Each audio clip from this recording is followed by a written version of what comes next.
Hey, Shameless Squad. For those of you that are new, hit subscribe below, comment on these episodes. We are back today. We are just going to have a chill conversation about why we started our businesses and our private practices. So, why did you start your private practice, Poiab? Why did I start my private practice? I started my private practice because, honestly, I got salty. You were a salty bitch. I was a salty bitch. Yeah, I'm a salty biatch. I was working for a group agency, and I saw how much money I made after seeing 28 clients a week for 4 weeks. Spill the tea. It was less than $3,000. Yeah, that's something. That's nothing. And I thought to myself, is this what I'm going to do for the rest of my life?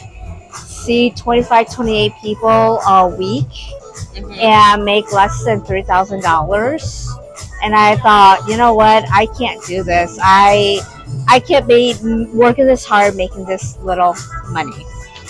So that's when money's a motivator. And I was like, I got salty and I said, I am going to take a class that says starting a private practice that our National Association of Social Work Board from Minnesota had, and I took it, and it was about how to start a private practice. Nice. Yeah. What about you? I was also a salty bitch. Salty bitches. Black, hashtag salty beach. Comment the beach down below. Or a salt shaker if that's an emoji. Because we are that bitch. So no, I was really frustrated and fed up with the fact that they teach you in grad school, advocate for yourself, for your career, for your clients, for everything, what you want to do. And I was like, I just only want to work with folks that want sex therapy. And the company that I was at, they gave me a stellar 2-year review. Do not do anything wrong. Your noting's great. Your chart's great. Your clients love you. There's no bad feedback. You're just a rock star, Jackie. And I'm like, thank you. What are we doing for promoting me to be able to work with sex therapy clients and really market for this? Yeah. And my supervisor at the time said that there were other priorities. And so I'm like, okay, then I got other priorities, and it's myself. Yeah. And it's this niche and what I want to do. So there was also, I had about 120 clients on my caseload during that time. Yeah, so we were in supervision. I had 120 clients on my caseload, and you had to check them in at that point in time with just the laws of if you were a certain type of clinic, whatever. And I didn't have anything for supervision that day, and I was like, I think I'm actually burnt out, but I didn't know I was. Yeah. And so it's funny how burnout, not funny, can work sometimes, and you're like, whoa, I didn't even realize it, right? And so I had 120 clients on my caseload. I had a client complete suicide. I had the pandemic, was shortly after. My mother was diagnosed with breast cancer during that time, and then George Floyd happened, and I was like, holy shit, I need to go to therapy. I'm stressed out. This is a lot. So I was at the point of I know what I want and I deserve better, and so I'm going to move forward. And I originally started out a group practice, and even then I was like, no, I need to be my own boss. I want to be my own boss. This is not working for me. Yeah. And my partner, I think I've told you this, he said to me yeah, it seems like you don't like working for other people. I'm like, if you saw this as a pattern, tell me that fucking sooner. I would have done it sooner, y'all. So there was a lot. Which, I was burnt out, and I own that I was burnt out as a therapist, and it was not healthy for me to stay in a mental health agency setting. It just wasn't. Yeah. Were you burnt out at all? And if so, how did you know you were burnt out working where you were before you started your practice? I knew I was burnt out. I was seeing 7 to 8 clients a day. To accommodate people, especially I worked with kids. And so a lot of kids, teenagers, couldn't meet until, after school. And I remember working one January night from 7 to 8. And my latest client was at 8. And I thought, and driving home in January, I'm like, is this my life? Is this my life? And I'm like, no, I don't want to do this anymore. I don't want to stay up till 8 to 8:30 and be here by 9-10 in the office doing this. And I was burnt out too. And again, I got even saltier when I saw how little money I made, and I was putting so much emotional energy, and I was not getting the return of investment that I needed and wanted. Yeah, absolutely. ROI is super important. How many clients, like, what was your max clients that you ever saw in a day? I think during the holidays, I saw nine clients after each other. I literally worked 9 hours straight. Would you ever do that again? Fuck no. Do you know what mine Fuck is? no. What? Do you remember? 13? Yeah. One time, she's like, Jackie. Jackie. And I'm the early birdie, so this is when I would see like clients at 7 a.m. Maybe I saw 6 a.m. at that point. I don't remember. But I think I worked 7 a.m. to 8 p.m. And like we had supervision some weeks for like an hour or two. So that was like my break. But clients always cancel, right? Yeah. And so I was just banking on that because, you know, if you take an hour lunch, you don't get paid for that. Like typically in our therapy realm and field and stuff. And one day I literally had all 13 clients showed up and I was like, holy shit. Yeah. I cannot do this again. No. Never again. No.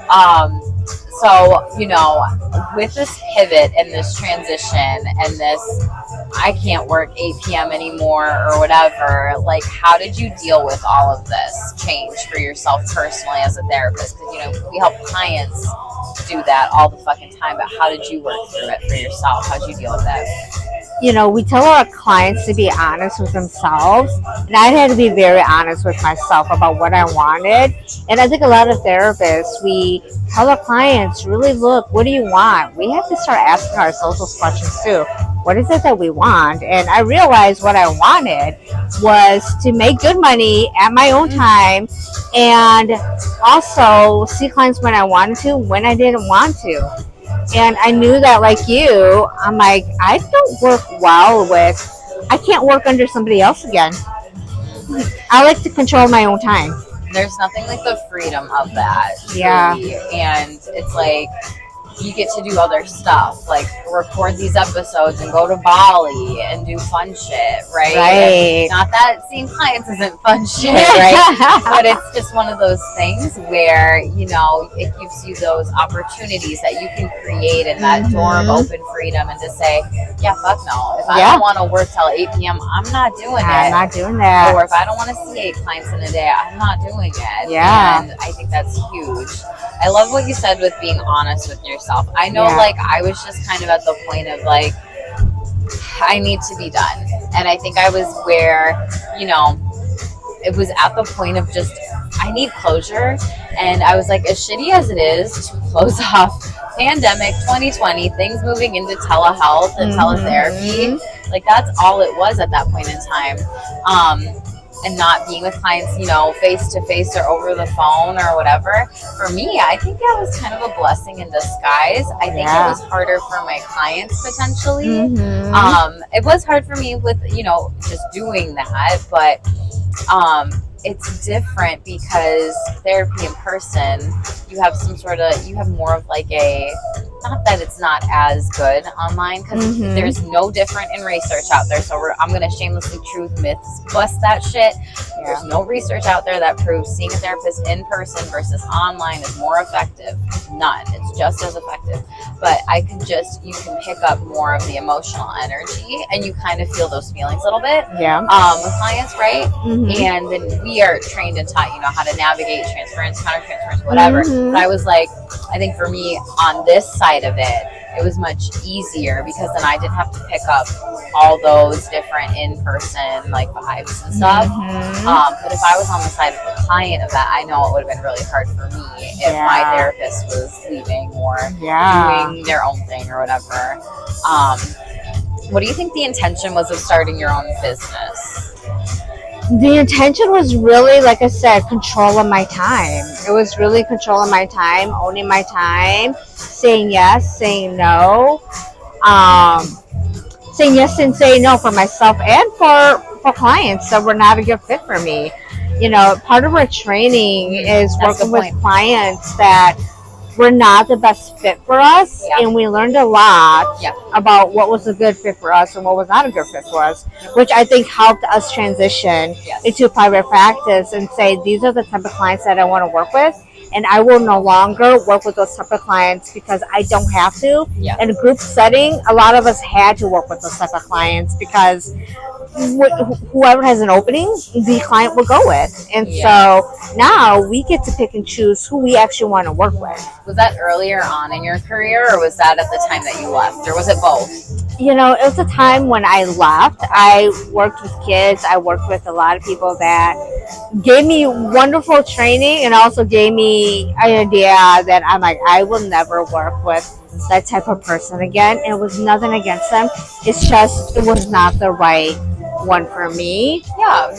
No, and I think that's such a valid point and so important. And the reason why I asked you, was that the beginning, was that later, was that both, is because, you know, when I was pre-licensed working in different settings, they were telling us, like, they would get mad at us and shame us of like, well, I think it's good. You need to learn more about, you know, different clients and how to work with them. But I'm like, if I am not ethically trained in that specifically, and then I'm practicing outside of my scope, and then I'm going to like fuck over my supervisor's license, like that just doesn't feel right. So we get really bullied into taking on clients that aren't good fits. Right. And so I love what you said about that because it's so fucking true.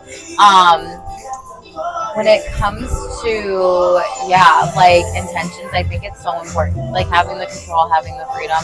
Me, I was just like, I want to be my own boss. And before this episode, I was telling Poiab, I was like, I think you learned something about me today. Like, if anybody tells me something to do, like that is my number one, like, shame trigger. Like, unsolicited advice or just tells me you need to do that or you should do that. You literally shame me.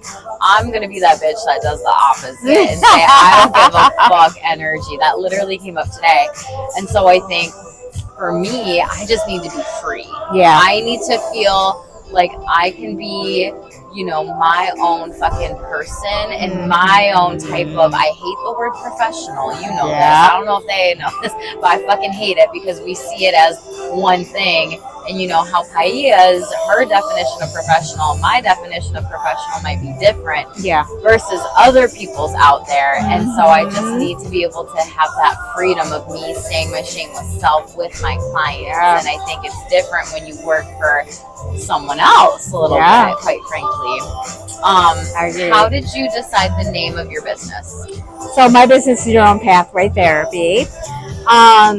You know, I thought about it, and I thought about who I like to work with, and I noticed that when I was at the group practice, I worked with a lot of women, and a lot of them came with feeling stuck, feeling like they had to live a certain path, feeling like their worth and value wasn't what they can do for others. And we've been so conditioned, and I felt like a lot of us were stuck.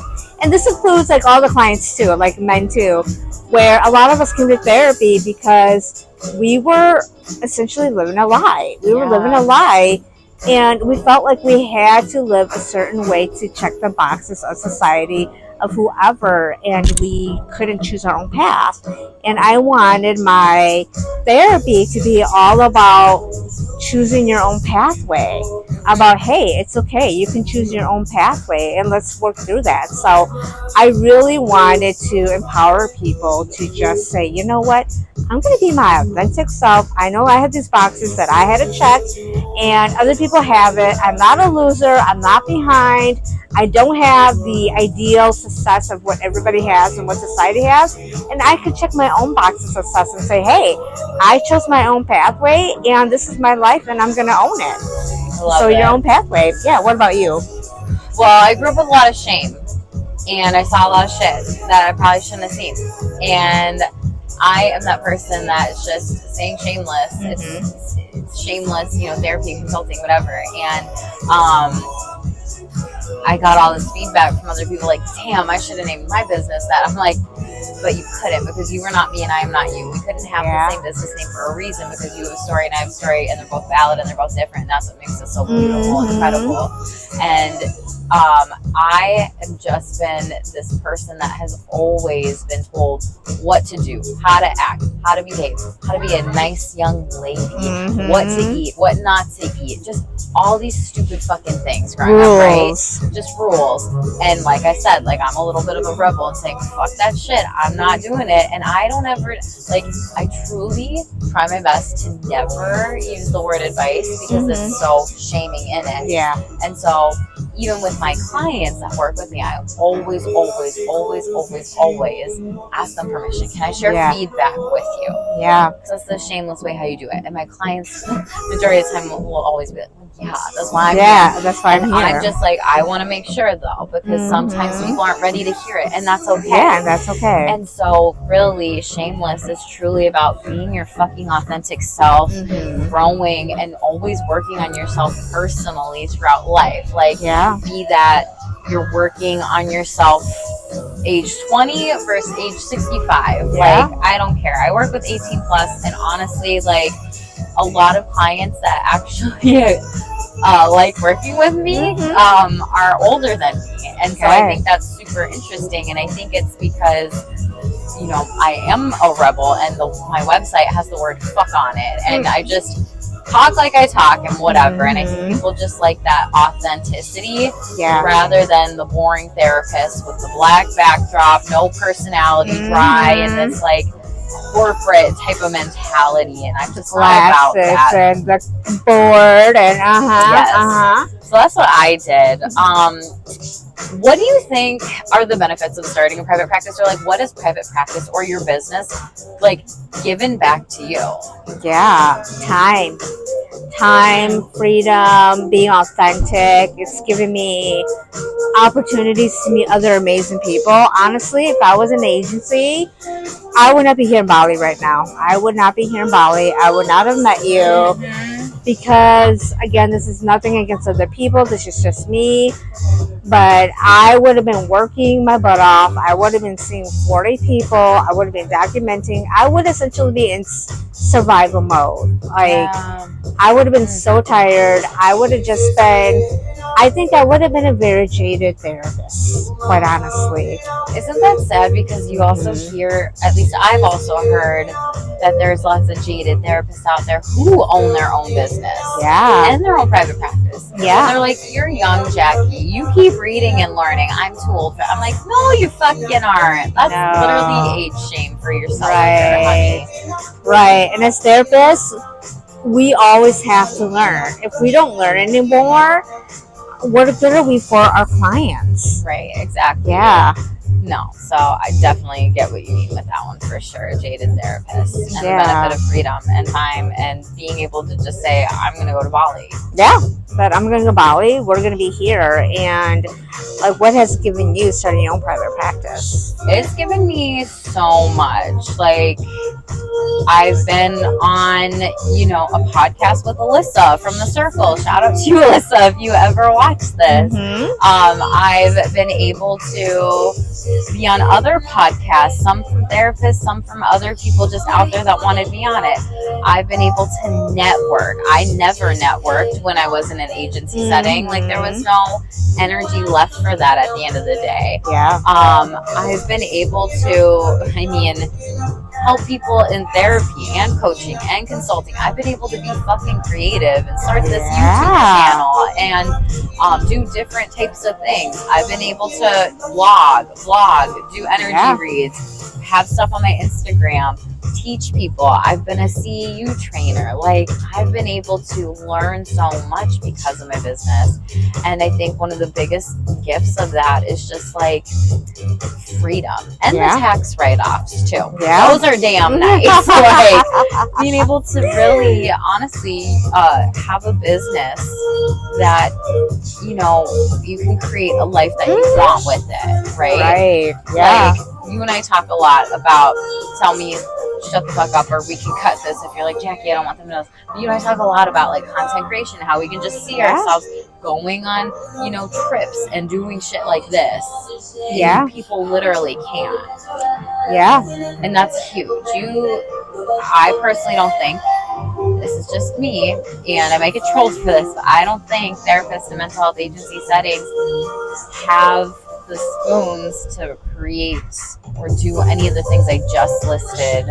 And it's just like leaving to go on vacation, but not to do something that might be more other ways of like giving back to like yourself, but also the field and also your clients.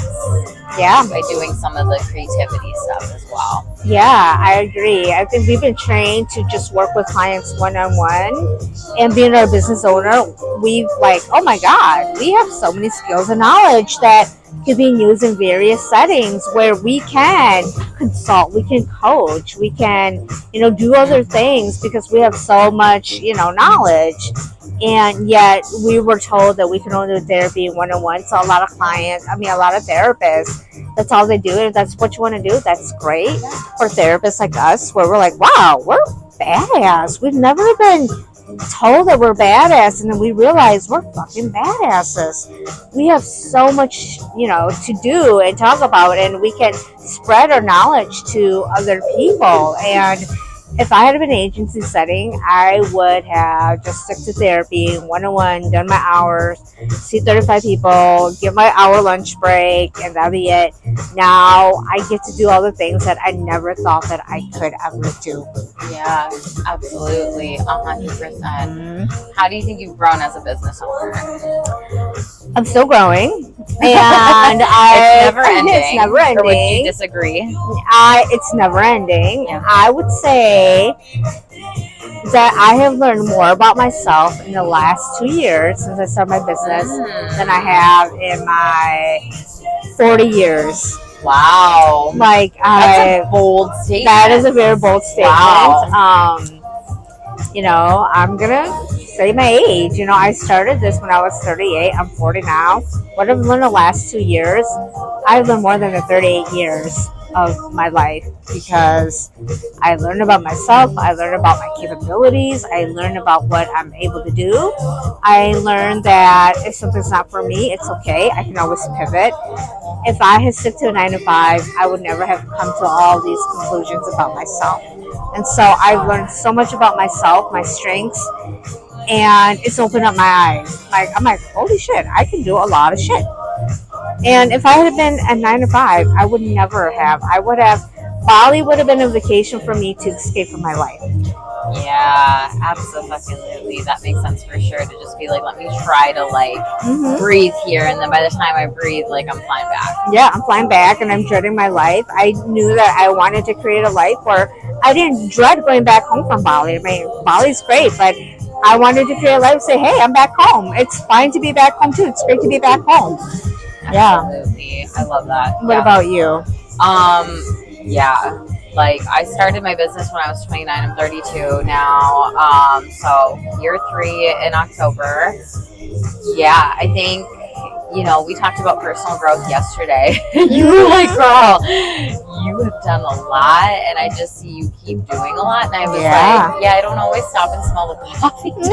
You don't. But I'm just I say what I mean, and I mean what I say. And if I don't get something done on time or 100% fully to my best capability or capacity, it's probably because I'm sick or something, because I really do give it my all. So I think that's a big thing that I've learned about myself is wow, Jackie, you do a lot, and also enjoy that. I've also learned not only about myself, but relationships with others. I've really learned about who my true friends are. Yeah. And I've also learned that when you personally grow so much, not everyone's going to be there for you.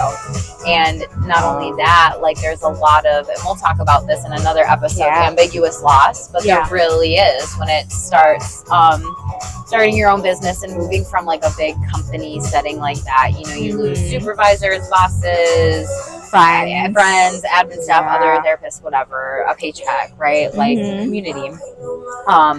So there's that. And one of the biggest things that I think is so important is I've really learned how to hold boundaries so much better. Yeah. Compared to because you're the boss. If you don't hold your ideal schedule with boundaries with clients, then they're going to see that and see that maybe you're unstable, or they're going to take advantage of that, or they're going to say, oh my gosh, well, I'll meet with you at this time, and then like they just schedule it. It's like, no. And I think that's huge, as well as I mean, there's just so much. You personally grow so much.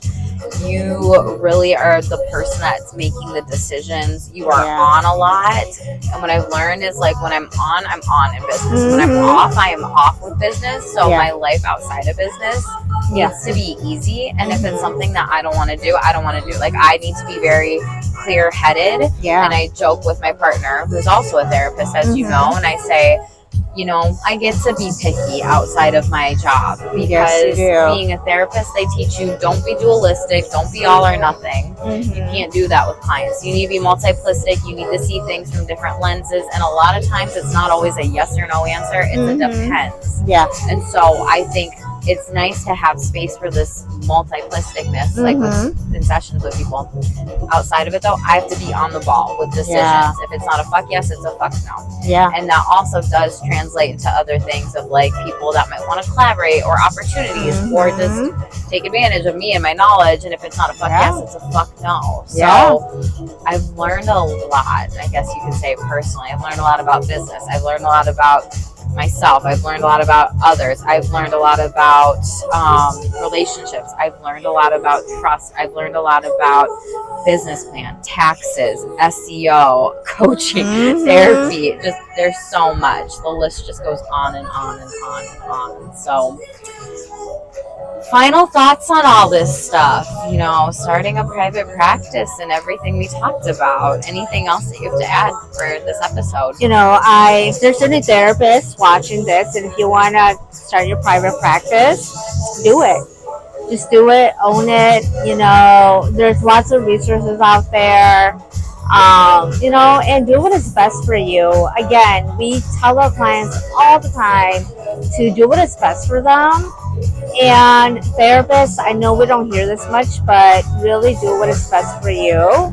And it's okay. Like, you know, you got to do what is best for you, because like Jackie said, at the end of the day, if we don't speak up for ourselves, if we don't advocate for ourselves, nobody else is going to do it. So therapists, start your own private practice if you're thinking about it. So just do it.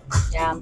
Absolutely. I agree with that. And I said this in the other episode about, like, pay for sex therapy if you're thinking about it. If you are looking to open up your private practice and you're like, holy shit, I want a business coach, pay for a coach. It's going to be the best money you ever spent, quite honestly.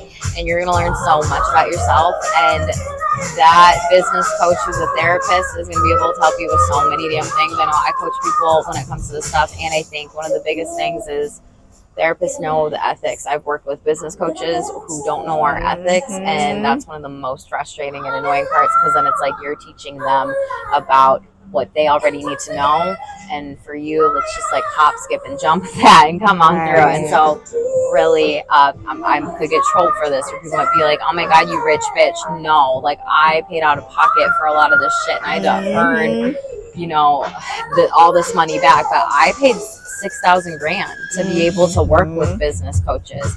I invested a lot more than that in my business. And you know what?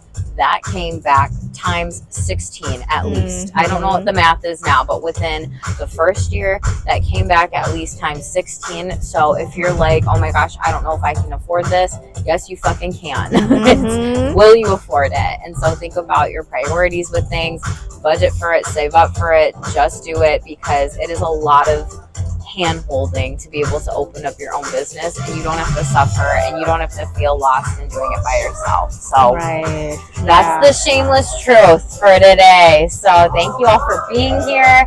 Tell us how you're feeling about this in the comments below. Any questions that you have, be supportive, be kind as always. Like this video if this was helpful to you, or if you enjoyed this, and make sure you hit subscribe and have those notifications on, because the content is coming and coming and coming with all of this too. So own it and stay shameless.